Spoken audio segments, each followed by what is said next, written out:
William witnessed a terrifying scene on the street. Suddenly, a large amount of white fog gushed out from the underground manhole covers. Anyone who inhaled the fog would instantly lose their ability to move and then die. As William followed the crowd's gaze, he saw that the distant streets had already been engulfed by this white fog, and it was spreading towards his direction. People on the street were fleeing for their lives, but the fog was spreading way too fast. Many people were enveloped by the fog and died on the spot. William quickly ran back home. Without even having time to explain to his wife, he grabbed her and tried to escape. His wife, worried about their daughter, was reluctant to leave. William told his wife that their daughter would be safe in the purification cabin. As the white fog was already spreading upwards, William could only take his wife and run upstairs. They took refuge in an elderly couple's home on the top floor. Just as they caught their breath, the white fog had already spread to the rooftop. Fortunately, their current altitude was safe. William's wife quickly used the intercom to check on their daughter's situation. Hearing her daughter say she was unharmed over the intercom, his wife finally felt relieved. William then climbed onto the roof to assess the situation. The scene before him left him frozen in shock. The entire city had been completely engulfed by this mysterious white fog.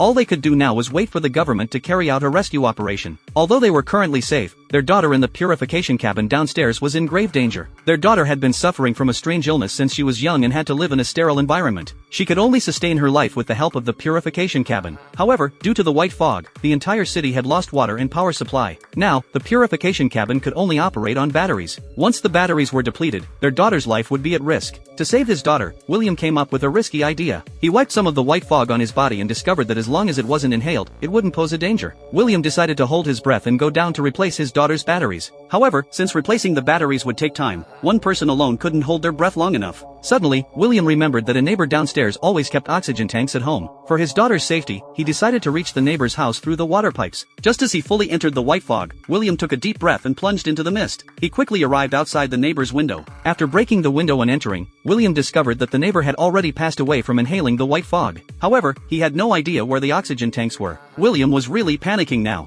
He frantically searched around with a flashlight. Just as William was about to suffocate, he finally found an oxygen tank in a corner. He immediately put on the oxygen mask and quickly turned the valve. He finally breathed in oxygen at the last moment. After a brief rest, he took the oxygen tank and hurried back home. He replaced the backup battery for his daughter's purification cabin and brought her some daily necessities.